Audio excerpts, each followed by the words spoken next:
Yan pong surprise witness na yan, kaya siya tinawag na surprise witness, ay sapagkat tila si Senator Rodante Marcoleta lang ang nakakaalam na meron pong isang tao ang nagnais na lumabas at humarap sa pagdinig ng komite para siya ay magbigay ng pahayag tungkol sa kanya pong nalalaman sa anomalya dyan sa flood control projects. Yan. Bakit? Si Tinig ng Karunungan na isang kaanib sa Iglesia ni Cristo, mga kapatid. Dito parang naging abogado siya ni Senador Marcolita. Tatalakayin natin ngayon itong pahayag ni Tinig ng Karunungan. Isang vlogger, kaanib sa Iglesia ng Tatag ni Felix Manalo. Dahil batay sa kanyang talakayan, tinatalakay niya na para bang gusto niyang ipakita na nagkamali si Atty. Claire Castro habang sinasabing yung illegal na pahayag ni Ole Gutisa, ang surprise witness ni Marcoleta, tama daw. Tama daw. Meron pa siyang roll of evidence, pero di naman niya binanggit. At yun ay surprise witness ni Marcolita. Pero buong publiko ang nagulat na sorpresa. Bakit? Dahil matapos yung sinabing pasabog ni Gutisa, abay, bigla na lang nawala. Di na nagparamdam. Matapos naging viral ang kaniyang pahayag na lalo na yung kaniyang notaryo na piki daw. At ito si Tinig ng Karunungan, si kaanib ng ANC, kaya ipinaglaban siya sa mga miyembro ng The Rebelers. Oh. Ito nga si Mr. Tampered, Sandali gumawa muna. nga Oh, yun ang reaksyon ni Tinig sa akin. O eto sa mga The Revealers. Malinaw na nakasaad na noong ika-325 ano Domini sa panahon ng Konsilyo ng Nicaea, umiiral na ang Santa Iglesia Apostolica Katolika Romana. Oh, kaya tinutukoy doon talibong yung buong pangalan. Di ba parang naiintindihan Bakit doon bang... O tayo pa ang di nakaintindi daw para nitong mga miyembro ng INC. Tatalakayin natin ito mga kapatid dahil pinagtanggol niya si Marcoleta. Pero sablay ang resulta. Samahan niyo ako.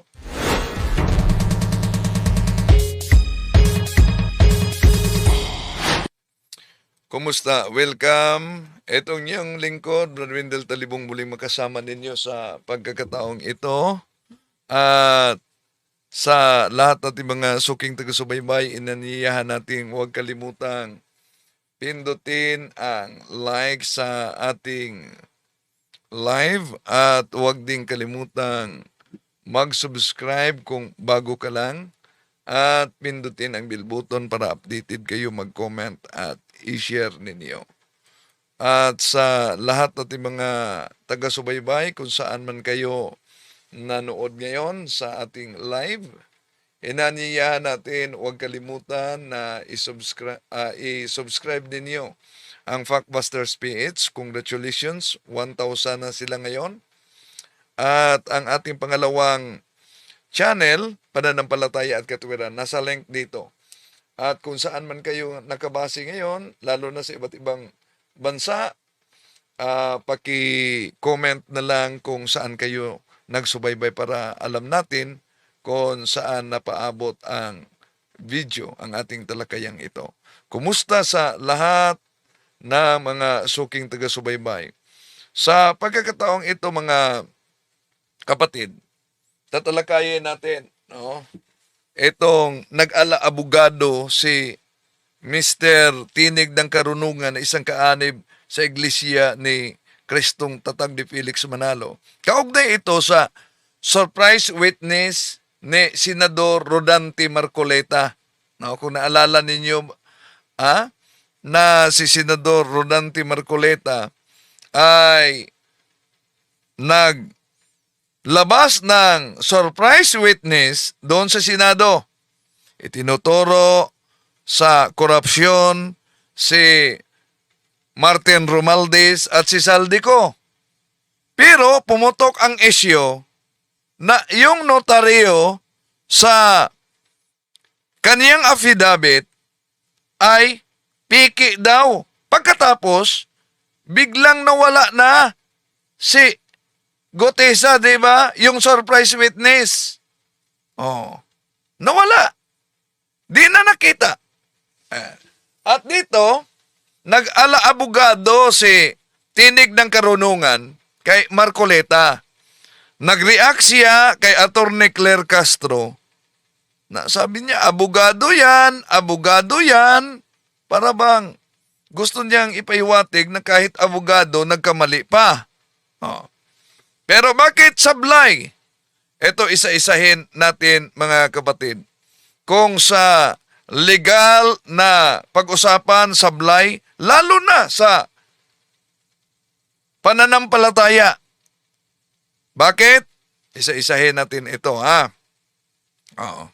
Una, yung pahayag niya. Yan pong surprise witness na yan, kaya siya tinawag na surprise witness, ay sapagkat tila si Senator Rodante Marcoleta lang ang nakakaalam na meron pong isang tao ang nagnais na lumabas at humarap sa pagdinig ng komite para siya ay magbigay ng pahayag tungkol sa kanya pong nalalaman sa anomalya dyan sa flood control projects. Walang problema yung pagbabigay ng pahayag kaugnay sa nalalaman niya kung itong tinatawag na surprise witness ni Senador Rodante Marcoleta ay pinanindidigan talaga ang kanyang pahayag. Pero ang problema, pumutok yung isyu na ang kaniyang notaryo ay pike at bigla na lang naglaho na wala. Tandaan natin yung prinsipyo sa batas. A fruit of a poisonous tree cannot be accepted. Di ba? Okay, tuloy natin.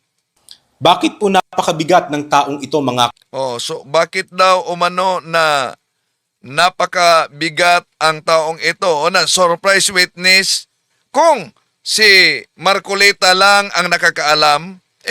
Alam ba ni Senador Marcoleta kung saan na nagtatago itong si Gutesa? Surprise witness. Kung si Marcoleta lang ang nakakaalam, nasaan na si Gutesa ngayon? Kung alam ni Marcoleta ang lahat, edi alam ba niya kung saan nagtago ngayon etong si Orle Gutesa? Bakit nawala? kabayan? Sapagkat siya lang ano naman daw? po. Bakit po napakabigat ng taong ito mga kabayan?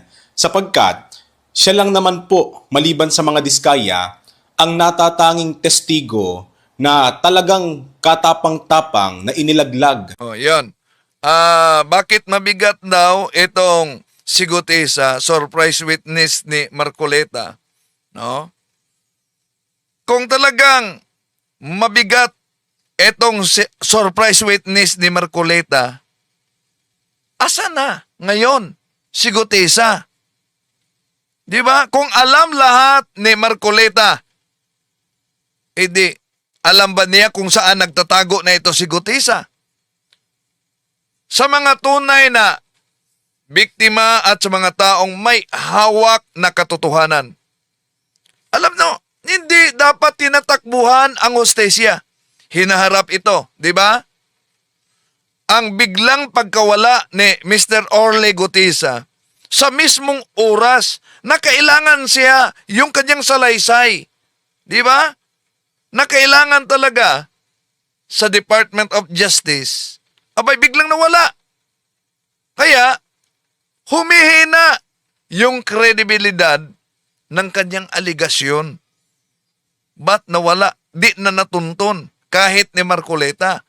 Kaya nga, ito'y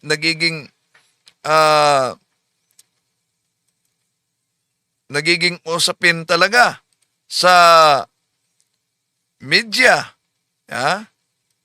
Ito ang bahagi na pinag-usapan nila. Sandali. Asan ba yun? Ito ba to? muli ang pangalan ni former Sandali. Hindi pala to. Okay. So, tuloy natin. katapang-tapang na inilaglag muli ang pangalan ni former House Speaker Martin Romualdez at ni Representative Zaldico na kanya pong iniuugnay sa anomalya po ng nasabing flood control. Ngayon mga kababayan, para na rin sa kaalaman ng lahat, itong testigo po na ito ay si Mr. Orly Guteza na isa pong retired Philippine Marines. Ngayon, asa na yung pinagmalaki ninyo at ni Senador Rodante Marcoleta na matapang, mabigat at pasabog. Kung may ebidensya siya, dapat ilabas niya. Kung may katotohanan ang pahayag ni Gutisa, dapat panindigan niya. Pero ang pagtatago sa harap ng investigasyon ay hindi ito palatandaan ng katotohanan. Ito ay anyong pag-iwas at sa mata ng publiko, ito ay red flag. Ito ay hindi pwedeng baliwalain, di ba? Di na natuntun ngayon. Kaya nga, hinahanap si Gutisa, asa na ba siya ngayon? Senator, missing in action si Orly Gutesa. Baka may balita ka sa former Marine. May mga kontak ka dyan sa military. Nasaan kaya siya? Madali ba siyang ma-summon kung sakasakali? Pinacheck ko na yung mga addresses at katunayan, humingi ng tulong nga yung RTC Manila. Doon sa address, pinadala namin sa kanila, pero ang sabi, wala na raw si Gutesa, hindi na doon nakatira. Yes. Ngayon, ang subpoena na ipapadala namin sa kanya, ay i-course namin through the office of Senator Marcoleta and or doon sa residence or office ni dating Congressman Mike Defensor. Kasi sila naman yung nag-present, lalo si Senator Marcoleta. Kaya sana alam nila kung paano makontak. Dapat. Kasi chinek ko rin yung CCTV doon sa Senado, noong araw ng pagdinig na nando si Gutesa. Dumating siya doon as early as 8:27. Pagkatapos siya may sumalubong sa kanya, dumiretso siya sa opisina ni Senator Marcoleta. Paglabas niya, diretso siya, sinamahan siya nung staff ni Senator Marcoleta doon sa gallery. At nanatili siya doon habang kami nagkakaroon ng pagdinig. Pinababa siya mga bandang, I think, 10:27, tinawag siya, nanggaling siya doon sa gallery. At bumaba siya. So, ganong kalawak yung pakikipag-ugnayan ni Sergeant Gutesa kay Senator Marcoleta. Kasi maaga siyang dumating, pumasok sa opisina ni Senator Marcoleta. I think he stayed there for around... Sa press conference, nag-react dito si Senador Marcoleta. Bakit daw umano tinitingnan yung CCTV ni Senador Lacson? Natural na lamang, di ba? Dahil itong si Gutisa na surprise witness nila, matapos yung pasabog, biglang nawala, lalo na pumutok yung issue na piki ang notaryo sa kanyang salaysay. Kung di ako nagkakamali mga around 30 minutes.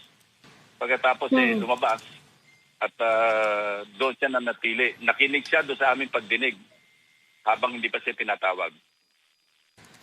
Pero nung dumating siya, Nanood nag-iisa at siya? Nag-iisa ba siya nung dumating siya? Parang may kasama siya. Hindi ko sigurado kung kasama niya, pero may kasabay siyang pumasok. What Kasi sabi ni Senator Marcoleta, nag-check siya sa hindi ground rin daw floor. niya alam kung nasan Pwede naman tayo humingi ng tulong doon sa mga kakilala namin, mga dating nasa serbisyo ng mga marine officers na baka sakali makatulong para lang maka-shed light, mas makapag-shed light doon sa kanyang sinumpang salaysay.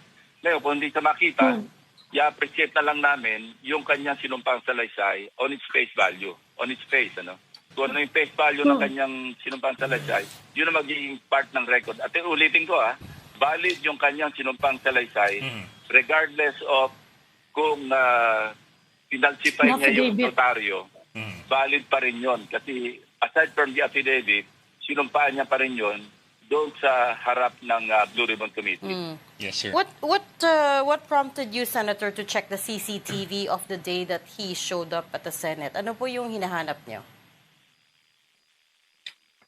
Hinahanap ko lang kung sino yung kasama. Kasi nga nawawala siya eh. Baka kakilala ko yung kasama niyang pumasok, matanong kung nasaan siya, saan pwede makontak. Yun lang nag-prompt sa akin. Kaya sabi ko, tingnan nyo nga kung sino yung kasama niya na pumasok Ayan, niya. nag-react si Senador Marcoleta. Bakit umano binusisi pa ang CCTV kaugnay kay Gutisa na biglang nawala na lang, no? Na ayon kay Tinig ng Karunungan, matapang si Gutisa. Kung talagang matapang si Gutisa, at totoo yung intensyon ni Mr. Gutisa sa paglantad, lalo na itinuturo niya sila si Congressman Saldico at si Congressman Martin Romualdez. Ang tanong, bakit bigla siyang nawala matapos yung pasabog niya sa Senado? Ano yun? Propaganda lang? O, ibig ba sabihin si Marcoleta ang nilapitan niya? Ibig ba sabihin, ginamit lang si Marcoleta para makahayag ng propaganda? So, ang tunay na matapang ay pinanindigan talaga, hindi one time na pasabog sa Senado. Dapat may mga ebidensya, ilabas at ipaglaban. Hindi lang magtatago at manahimik na lang na para bang biglang naglaho, di ba? Okay. So, nag-ala-abogado dito si Tinig ng Karunungan. Pakinggan natin. Kasi mga hakli ganito yan. Oh. Pag hindi yan notaryado, ano bang dahilan kung bakit kailangan magnotaryo? Oh, sige. Kasi pag notaryado yan, ibig sabihin umapil kasi Si Atty. Claire Castro nag-react kaugnay sa napaulat na peke ang notaryo sa salaysay ni Gutisa. Diba? Kaya nga, sabi ni Senador Marcoleta na busisihin din niya umano ang abogado kaugnay diyan. Oh. Pero, kumusta na kaya? Oh, so, dito, nag-react talaga si Atty. Claire Castro at nag-react din dito si Tinig ng Karunungan na isang kaanib sa iglesia at tayo nag-react din sa kanyang pahayag. isang notary public. Abogado At yan. pinatutuhanan mo yung statement mo dyan. So, kumbaga, pag notaryado na yan, because merong authority no, na nabigyan ang isang notary public na i-attest mo yung katotohanan. Shout out sa daw umano kay Muslim Islam at sa lahat ng mga nagsubaybay ngayon. Tuloy natin. Na siya ang gumawa at siya ang pumirma at naintindihan niya yung gawa niya. Wala problema doon. Alam Yun na ang namin yun. patutuhanan ng notaryo publiko. Oo nga, wala Na siya problema mismo doon. ang pumirma niyan. Naiintindihan niya yan. Kasi doon Sabi ni Tinig ng Karunungan, walang problema. Walang problema yon. Malaking problema. Bakit? Dahil napaulat, piki ang notaryo ni Gutisa. Di ba? Oh, yun ang malaking problema. Oh. Sa politika, lalo na sa isyo sa korupsyon, dapat hindi piniki ang notaryo. At hindi sapat ang ingay. Ang mahalaga, yung panindigan. Na pinanindigan talaga batay sa mga ebidensya. Kapag biglang naglaho yung nag-akusar, anong resulta? Ang credibility mismo ang unang nasisira. Apektado, pati na si Marcoleta na naglabas sa surprise witness dito. So, ang akusasyon na nagmukhang iskandalo. Bakit? Biglang nawala, di ba? Okay, tuloy natin ang kaniyang reaction dito. Sabi niya, abogado yan. Oh, yun ang reaksyon ni Tinig ng Karunugan. Binigyan niyang diin na abogado si Atty. Claire Castro. Totoo naman na abogado siya. Ngunit malinaw na hindi iyon ang pangunahing punto ng kanyang pahayag. Ang nais niyang ipahinawatig nitong si Tinig ng Karunungan ay mali yung pahayag mismo ni Atty. Claire Castro kaugnay sa isyu sa peking notaryo at salaysay ni Gutesa. Pakinggan natin. Parang sa jurat, sasabihin niya na naintindihan ng tao yung ginawa niya. I hereby, diba? Sworn and, ang tawag na, Grabe naman kayo. Tinig ng katarantaduhan. Okay, may nag-comment dito. Tuloy natin. sworn and, ano yun? Nakalimutan ko na. Subscribe and sworn to before me. Yan, subscribe and sworn to before me. Kaya ganyan, in the city of ganyan. Yan. Ibig sabihin, pinirmahan niya yan sa harapan ko. Walang problema doon. So kung pinirma niya, naiintindihan niya yan. Kasi tatanungin ng notary public, o taas mo yung kanang kamay mo. Naiintindihan mo ba itong sinulat mo? Ikaw ba pumirma dito? O pirmahan mo sa harapan ko to? Ikaw ba to? Amin na yung ID mo. Ayan yan, di ba? So kung sinabi ng lawyer, ng notary public na hindi siya ang nagnotaryo niyan, ay meron. Ang galing, May depekto. Talino yung ni statement attorney, no? niya. No, I mean, may depekto yung Yun, talino daw ni attorney, ano? Tingnan natin kung sino ang mas matalino dito. kanyang affidavit. Sige. May depekto. Di ba? So, ang depekto niyan is, pwede lang niya makonsider as private document. Kasi pag notaryado na yan, pwede na siyang consider as public document para pwede mo siya i-present. Di ba? Parang na-authenticate na siya na totoo yan. Private document yan. Tapos, ang dating pa is, ang liit na bagay, nasasabihin mo notaryado yan, umarap ka dito sa notaryado yan. Tapos yung tao palang pumirma dyan, hindi pala yan yung notary public, so fake yan. So sa maliit na bagay na nahulihan ka na namemeke ka, what more sa katotohanan doon sa sinabi mo? O, di ba? Yan ang katwiran ng isang abogado. Oh, yan. Yeah, napansin ninyo si Tinig ng Karunungan, mga kapatid. Yun ang yun daw umano ang katwiran ng isang abogado. Pakinggan natin ngayon ang katwiran ng hindi abogado. Sabi nitong si Mad Superman, akala ko hindi babasahin ni Brad Windel, pero totoo naman sinabi ko at hindi pinagsisihan. Yan. Tuloy natin. Ang reaksyon niya kay attorney. Yun daw umano ang pahayag ng isang abogado. Anong reaksyon naman ng hindi abogado? Abogado yan. Oh, abogado yan. Undersecretary ng Presidential Communications Office yan. No. Official yan na humaharap sa media. Oh, opisyal. Anong pinapatanggap niya sa taong bayan? Pagka daw pineke yung notaryo, isang maliit na bagay, peke na rin daw yung testimonya. Oh. Di ba ang prinsipyo ng batas natin? The fruit of a poisonous tree cannot be accepted. Di ba? Iyon ang prinsipyo ng batas. Yung kabuuan ng affidavit, mali na naman. Oh, mali, umano. Mali. Maling-mali ka na naman doon. Under oath na si Oh, under oath daw. Mr. Orly. Mas mabigat pa ba naman yung oral testimony kaysa affidavit? Nako, mas mabigat daw ang oral testimony kaysa affidavit. Masasagot niyo po yan, Attorney Claire, Oh, masasagot daw umano yan ni Attorney Claire. bilang isang abogada. Bilang isang abogada, bakit? Alam na alam niyo yan under the rule of evidence. Ay, under the rule of evidence daw. Pero wala naman siyang binanggit anong seksyon sa rule of evidence.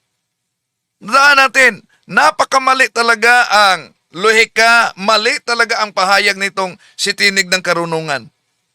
Na yung sinabi ni Atty. Claire Castro, talagang legal, hindi lang yun opinion. Sa batas kasi, ang notaryadong salaysay ay hindi simpleng dekorasyon yan. Kapag piki o walang bisa yung notaryo, malaki, malubha talaga ang epekto niyan. So, ibig sabihin, nawawala yung tinatawag na presumption of regularity. Ibig sabihin, hindi na otomatikong pinaniniwalaan ang dokumento bilang totoo at kusa. Bakit? Kaduda-duda na ang kredibilidad ng testigo. Kung nagsumiti ng dokumento na may piking notaryo, tama lang na questionin. Kung nagsasabi ba ito ng buong katotohanan sa pagbigay ng kanyang salaysay. Pero ano daw? Nasa role of evidence daw yan. Pero di naman niya sinabi kung ano na seksyon sa role of evidence. Totoo ba yan? Na nasa role of evidence na mas mabigat ang under oath na pahayag sa Senado kaysa notaryadong affidavit. Paano? Tandaan natin, yung sa Senado hindi yun korte. Yung sa Senado ay isang investigation in aid of legislation, di ba? Yung affidavit ay kailangan lalo na sa korte, yung testimonya niya. Sa korte, kinakailangan talaga yung credibility. Credibility is everything. So kapag may mali sa formalidad, madadapuan na yan ng pagdududa. Ang kabuoang pahayag mismo sa naglabas ng testimonyo. Hindi ito moral issue, kundi isang legal issue. Hindi ito usapin ng maniniwala ba tayo, kundi kung maaasahan ba yung dokumento o formal ba na talagang may bigat dahil sinumpaan talaga yung notaryo, sinusumpaan. Yung sabi niya under oath, pareho naman. No? Ang affidavit sinusumpaan din. Pero kung under oath ka sa Senado, tandaan ninyo, may mga nakukulong. Bakit? Dahil kahit under oath, hindi nagsasabi ng katotohanan. Di ba? Okay. Anong sabi ni Tinig ng Karunungan? Balikan natin. Maling-mali ka na naman doon. Under oath na si Mr. Orly. Mas mabigat pa ba naman yung oral testimony kaysa affidavit? Masasagot niyo po yan, Attorney Claire, bilang isang abogada. Alam na alam niyo yan under the rule of evidence. Alam na alam, under the role of evidence, may the role of evidence pa siya, pero di binanggit kung anong bahagi o anong seksyon sa role of evidence. Bakit? Hindi tama yung pahayag ni Tinig ng Karunungan na mas mabigat yung under oath sa Senado kaysa notaryadong salaysay. Lalo na kung may mali o may kasinungalingan o piki yung notaryo. Di ba? Una, ang under oath sa Senado sa ating bansa ay paraan ng panunumpa. Hindi ito otomatikong patunay na totoo na yung lahat na sinasabi niya. Bakit? Dahil dami ngang mga under oath sa Senado na kulong dahil hindi nagsasabi ng katotohanan. So kung mapatunayan na may sadyang pagsisinungaling, maaari siyang managot sa kanyang mga pahayag o kaya'y perjury, di ba? Kahit sa Senado pa ito ginawa, pwede siyang contempt. Di ba? So, kapag napatunayan talagang piki yung notaryo, ibig sabihin may pandaraya, mananagot ang nagnotaryo, ang lumagda. Kaya, mali ang pagmamaliit bilang walang bigat yung notaryo. Walang otomatikong mas mabigat batay sa kung saan na lugar ginawa yung panunumpa. Ang bigat ay batay talaga sa ebidensya at batay sa salaysay. Dahil nangangailangan ito ng katotohanan at yung consistency sa pahayag. Lalo na yung mga suportang ebidensya, dokumento, testigo, record, personal knowledge, di ba? Lalo na si Gutesa ang nagturo nitong si Saldico, nagturo nitong si Martin Romualdez. So, ibig sabihin, kung nanindigan siya, meron siyang personal knowledge, pero biglang nawala. Biglang nagwala. Kaya, hindi pwede na sa hukuman ay makabatay lamang sa opinion, plataforma, at yung propaganda, di ba? Yung sabi nitong si Tinig ng Karunungan, pero dinilit na niya ang videong ito. Alam nyo, deleted niya ang videong ito. Okay. Tuloy natin. Mimiki ka. What more sa katotohanan doon sa sinabi mo? O, di ba? Yan ang katwiran ng isang abogado. Abogado yan, Undersecretary ng Presidential Communications Office yan, official yan na humaharap sa media. Anong pinapatanggap niya sa taong bayan? Pagka daw pineke yung notaryo, isang maliit na bagay, peke na rin daw yung testimonya, yung kabuuan ng affidavit. Mali na naman. Maling-mali ka na naman doon. Under oath na si Mr. Orly. Mas mabigat pa ba naman yung oral testimony kaysa affidavit? Masasagot niyo po yan, Attorney Claire, bilang isang abogada. Alam na alam niyo yan under the rule of evidence. Mas mabigat ang oral testimony na pinasumpaan mo kaysa sa affidavit mo. Yan, tandaan natin, gumagamit pa siya ng role of evidence. Mas mabigat daw ang oral testimony kaysa notaryadong salaysay. O piking notaryadong salaysay. Ayon, saan? Sa role of evidence. Mali at misleading na pahayag yan. Hindi otomatikong mas mabigat yung oral testimony. Sa role of evidence, parehong admissible yung oral testimony at affidavit kung notarized ito. Dahil sinusumpaan din ang affidavit. Ang tanong ay ang credibility at ang bigat, hindi kung anong klase ng ebidensya, di ba? Ang notaryadong salaysay ay may presumption of regularity. Kapag notaryo, ipinalagay ito ng batas na voluntaryong ginawa. Ibig sabihin, sinumpaan sa harap ng notaryo. At totoo hanggang mapabulaanan. Hindi basta-basta. Hindi basta-basta ang mga salita. Di ba? Dahil sinumpaan. So, maling gamitin yung sinabing role of evidence bilang palusot. Dahil wala namang probisyon sa rules of court na nagsasabing mas mabigat yung oral testimony kaysa notaryadong salaysay. Kung may ganoon na claim, dapat ipakita niya yung eksaktong seksyon at role. Kung wala, abay, opinion lang yon. Hindi yon nakabatay sa batas.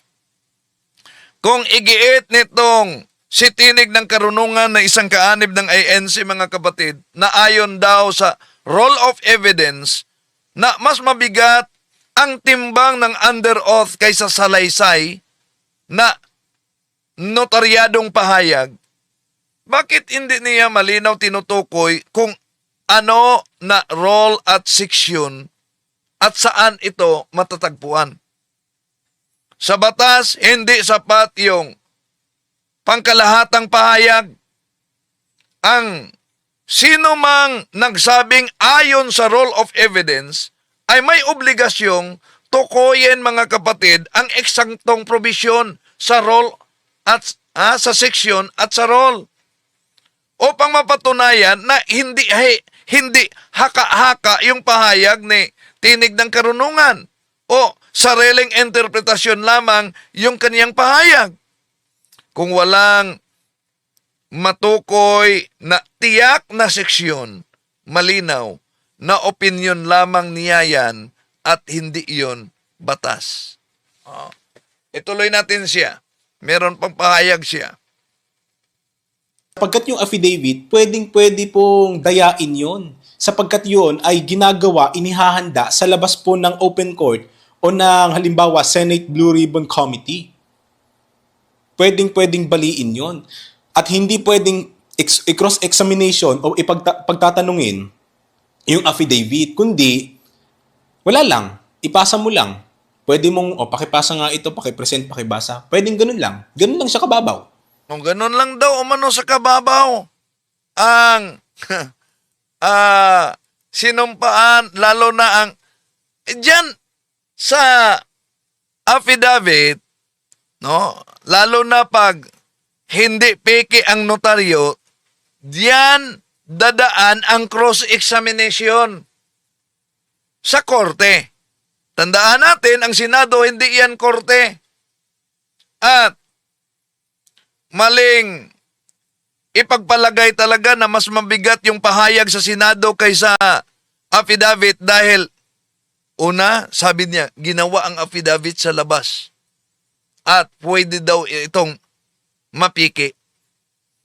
Ang affidavit, tandaan natin, under oath din yan. Pinanumpaan yan sa harap ng notaryo. Ang problema lang, nitong kay Orly Gutesa, lumabas na piki ang notaryo.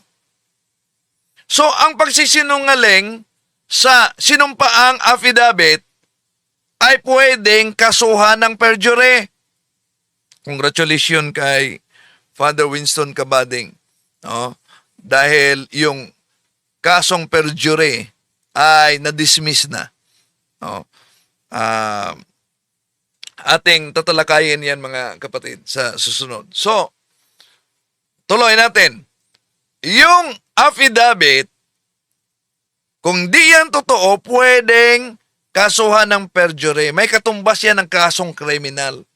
Hindi ito basta-basta. At hindi pwedeng dayain. Di ba? Dahil kung dinaya ang affidavit, abay, haharap ng kasong kriminal, lalo na sa kasong perjury. No. So, hindi automatic kung mas mataas ang bigat sa pahayag doon sa Senado. Ang bigat ng ebidensya ay nakabatay sa nilalaman, sa konsistensya ng ebidensya at yung suporta ng mga ebidensya. Hindi sa lugar kung saan sinabi ito. Marami ring mga testigo sa Senado ang na-contempt, nakulong. Bakit? Dahil napatunayang nagsisinungaling. Tandaan natin, ang affidavit ay pundasyon ng mga kaso sa korte. Affidavit ang pangunahing saligan para sa pagsampa ng reklamo at pag-issue ng warrant. So kung madaling dayain ang affidavit, bagsak ang buong sistema ng hustisya. At malinaw na hindi totoo. So ang Senado ay isang nag-imbestiga. Nag-imbestiga. Hindi yan korte, hindi yan judicial. Layunin ng pagdinig ay gumawa ng batas o mag-imbestiga. Hindi maghatol ng pagkakasala. Sa huli, yung korte ang may kapangyarihang magpasya. At yung korte ang umaasa sa mga affidavit at evidensyang legal, di ba? Hindi tama ang pahayag na dahil sa Senado sinabi ay mas mabigat agad kaysa affidavit. Ang problema lang, ang affidavit ay peke ang notaryo. So, dahil ang affidavit at yung oral testimony sa Senado, pareho din sila na under oath. Ang dalawa at ang katotohanan ay masusukat talaga sa ebidensya, sa kredibilidad ng nagpahayag. Yeah? Pero ang problema, asan na ba? Asan na ba si Gutesa? So kung totoo at matibay yung ebidensya, wala sanang hadlang para sa, lalo na kay Senador Marcoleta, na siya mismo ang nagpalabas at siya mismo ang tumanggap kay Gutisa, di ba? Na nagturo nila ni Saldico at Martin Romualdez bilang surprise witness. Pero mukhang taktika para maghagis ng paratang ng walang buong pananagutan. Bakit? Biglang nawala. Oh. Kaya nga, ang tanong dito, ito ba ang dahilan kung bakit bigla ding nawala ang video ni Tinig ng Karunungan? Deleted ba o tinago lang niya? So, ulitin natin kung may malinaw na dokumento. Ang sinumpaang salaysay, mga kapatid, ay direktang patumay. Kahit hindi iharap ng direkta at isumiti sa tawang proseso sa korte o sa formal na investigasyon ng Senado.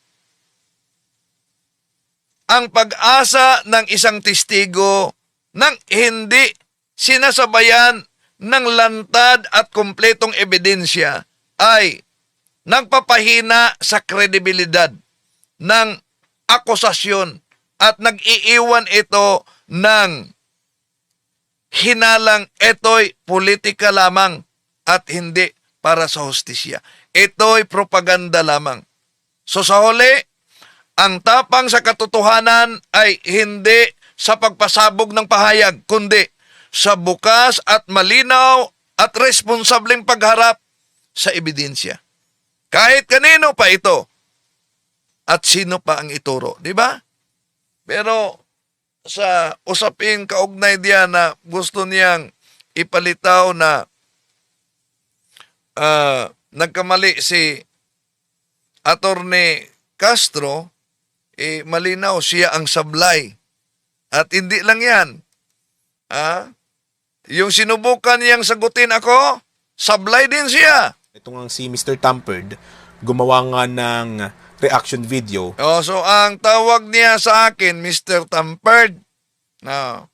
So, ibig sabihin, gumagamit na agad ng tinatawag na fallacy of ad hominem. Ano ba yung fallacy of ad hominem? Ako ang tinitira, hindi yung argumento ko. Bakit? Hindi ang argumento ko at ako ang tinitira dahil batay sa kaniyang pahayag, dito pa lang, sablay na naman. Bakit sablay? Pakinggan ninyo. Na may pamagat, hala, kaanib ng INC 1914, ginamit lang daw ang INC para sa content. Ito ang sagot. Nung panoorin ko, ayun. Gaya nga ng sinabi ni Munting Kaalaman, walang kalatoy-latoy ang mga pinagsasabi nitong si Mr. Tampered.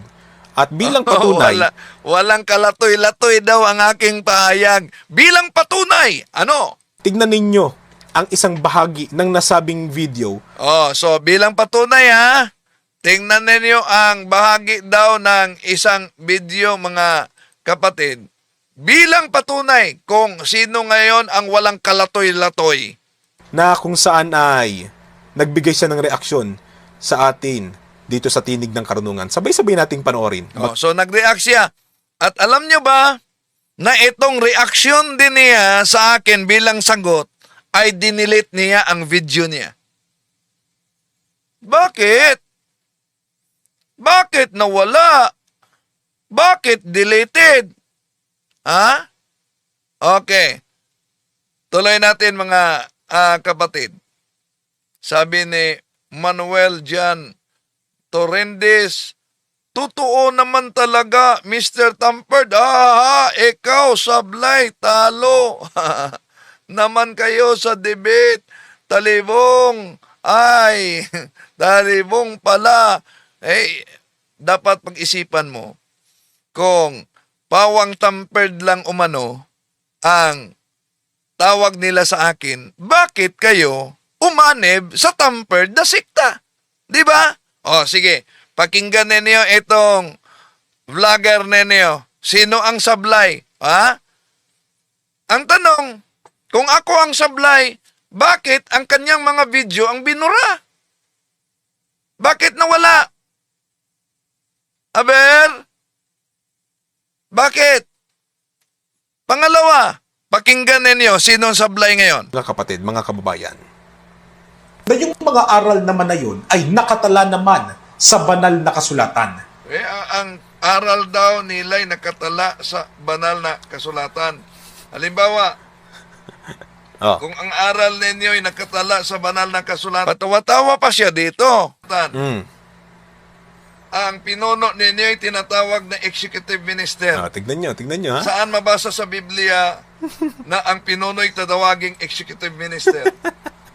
Yan. Patawa-tawa na lang dahil di yan mabasa sa Biblia. Di ba? Dahil ang gusto niya letra por letra. Pagkatapos, meron kayong division minister. Division Dahil, minister. hinahanap nila. Patawa-tawa pa siya, kaugnay sa division minister. Iwan ko ba kung alam niya ito na meron sila sa hierarchy nila division minister, pero dito sabi niya, ang salitang papa sa Saan mo naman Biblia, nakuha gusto na yan? letra por letra. Saan ko daw nakuha ang division minister? Saan mo nakuha yung division Ibalik minister? natin sa kanila. Yung division minister, saan mabasa sa Biblia ang salitang division minister? Kung sinasabi nila na nakatala talaga. Si Felix Manalo, anghel. May mabasa ba sa Biblia na anghel si Felix Manalo? May ganun. May ganun, no? May ganun. Ang una ko naman tanong, saan mo naman napulot yung terminong division minister? So, yun ang unang tanong niya. Saan daw napulot ang terminong division minister? Ulitin natin. Iglesia ito. Ang una ko naman tanong, saan mo naman napulot yung terminong division minister? Sige, sagutin kita. Tingnan yung Pasugo Magazine ninyo. Pasugo Magazine, Agosto 1977, page 5. Who composed the Economic Council of the Church of Christ? Article 3. The Church Council, Section 1. The Church Council shall be composed of the executive minister as presiding officer, general evangelist, division ministers. Di ba nabasa ito? Division ministers. Pagkatapos patawa-tawa pa siya, saan mo naman nakuha Si yan? Mr. Tamper. Eto, ibalik natin. Kung hindi ba naman talagang kulang ang kaalaman itong si Mr. Tampered, wala naman tayong ganung tuntunin lahat ng aral natin. So, nadali nakatala talaga. Si Felix Manalo, anghel. May mabasa ba sa Biblia na anghel si Felix Manalo? May ganun. May ganun, ha? Ang una ko naman tanong, saan mo naman napulot yung terminong division minister? Kaya di kayo magtaka kung bakit ang bidyong ito ay deleted sa kanyang channel. Ito, saan daw mabasa, saan napulot? Ito, Pasugo Magazine, 1977, page 5. May mabasa bang division ministers diyan? Wala. Meron. Ngayon, Iglesia ni Kristong kay Manalo, kaanib si tinig ng karunungan. Kung sinabi niyang walang division minister sila, maling-mali yung pahayag niya. May tinig. Iwan ko lang ang karunungan. Na wala daw umano silang division minister sa INC. Ang napakalinaw sa Pasugo Magazine, Agosto 1977, page 5. Sino ngayon ang sablay? So kung totoo ang kanyang pahayag, di ba? Bakit malinaw sa dokumento sa mismong opisyal na publikasyon ng Iglesia ni Kristong kay Felix Manalo ang posisyon ng Division Minister. Nasa Pasugo, Agosto 1977, Pahina 5, tahasang binanggit. Ipinakita na bahagi sa hierarchy noon ng pamamahala sa Iglesyang Tatag ni Felix Manalo. Yung Division Minister. Ibig sabihin, hindi haka-haka ang pahayag ko, hindi imbento, kundi nasa kanilang Pasugo Magazine, Agosto 1977, page 5. So, kung hindi alam ni Tinig ng Karunungan ang nakasulat sa kanilang Pasugo Magazine, dalawa lang ang posibleng konklusyon. Una, hindi niya binasa ang sariling opisyal na publikasyon ng INC. O, alam niya, pero pinili niyang itanggi para hindi mabutas ang pahayag ang kanyang argumento. Alin ang ating paniniwalaan? Yun mismong di mabagong katotohanan na nakasulat sa Pasugo Magazine, Agosto 1977, page 5, o yung sinabi ni Tinig ng Karunungan na wala daw umanong division minister. Kaya dito pa lang, bagsak na. Di ba? Okay. So, na itong ating pagtalakay ay magiging gabay sa ating mga kapatid na naghanap ng katotohanan. Dito, nag-react tayo. Pero itong video na ito, deleted na. Kahit na yung kanyang pagsagot sa akin, deleted na. Dinilit na niya. Kaya ang tanong, para sa INC na pumasok dito na sabi niya, ako daw umano ang sablay. O, yung pag-delete ba sa mga video, hindi ba yan palatandaan na sumablay na? Maraming salamat sa inyong pagsubaybay. Hanggang sa muli, ito inyong lingkod, Brad Wendell Talibong.